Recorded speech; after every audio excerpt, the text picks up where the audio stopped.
క్షీరచోర గోపీనాథ్కి జయ. గోపీనాథుడు ఈ ద్వాదశి రాత్రి వేళ చక్కగా ఈ కోనేరులో ఊరేగడానికి తెప్పోత్సవంలోకి వేంచేశారు. ఇప్పుడు గోపీనాథుడు చక్కగా తెప్పోత్సవంలో ఊరేగబోతున్నాడు. హరి హరి ఓ హరి హరి.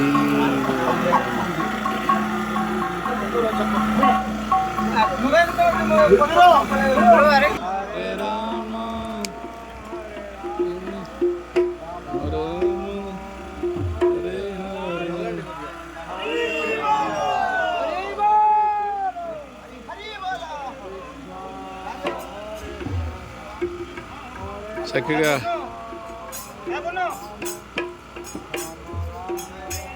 కోనేరులో విహరిస్తున్నటువంటి రాధా గోపీనాథ్, క్షీరచోర గోపీనాథ్ కోనేరులో చక్కగా విహరిస్తున్నారు స్వామివారు. చూడండి, అంతకన్నా అద్భుతమైనటువంటి కమనీయమైనటువంటి దృశ్యం.